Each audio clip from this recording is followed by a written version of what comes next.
OK, let's kick off with the Times, Leo, and let's get into the Quran. Yeah, let's get the death threats in early. So, a Quran damaged at a school in Yorkshire has been recorded as a hate incident by the police.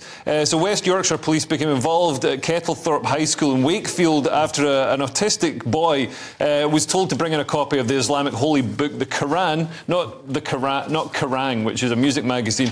It was a sort of dare by his friends after losing a video game, and it was damaged after being dropped in a busy corridor. And 4 pupils were suspended for a week, and the police intervened after rumours spread that it was set alight, which were totally false. It just, it fell from a bag, as far as the evidence shows, and was mildly scuffed. But still, this was incendiary news for the community, and so the police acted, recorded it as a non-crime hate incident, and the 4 pupils were suspended. So that shows that we now have de facto blasphemy laws in the UK, where if this had been a copy of the Yellow Pages or a Harry Potter, nobody would have... Or the Bible. Nobody would have batted an eyelid. Blasphemy laws were specifically taken from the statute book in 2008 because they were deemed to be in contravention of people's right to free speech.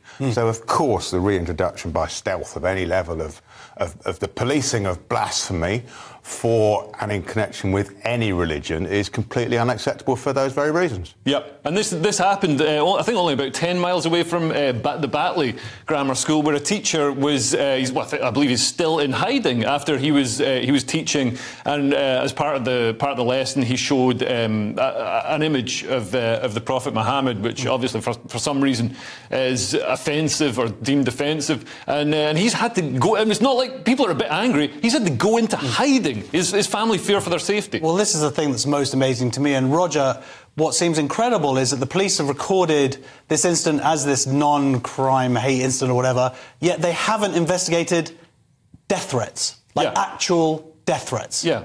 Or grooming gangs. I mean, if they had the same police approach to this, as they had the grooming gangs. Well, it's related. I mean, the police just let grooming gangs happen for decades. Okay, well, let's stick to this particular story. No, still there have. Well, I think it's kind of related. I mean, it is related. Or you think because it's the appeasement of a community? It's about the prioritisation of crime, and clearly all the values that condition that and dictate what the police priorities are skewed horrendously for whatever reasons. What are the reasons? Well, Suella Braverman has come in here seemingly saying is she going to intervene? What is she exactly going to do? I mean, she's talking, I guess her remit is the police, but for me, these children have also been suspended, I understand. Yeah. And surely someone from the Department of Education needs to get involved. They've been suspended for a week. They've lost a week of education because of this. Yeah. And if we're talking about hurt feelings, I mean, the boy who's the subject of all these rumours and death threats, he's autistic. He's a young kid, and he's absolutely terrified. Hasn't eaten, and his anxiety levels are through the roof, according to his mother.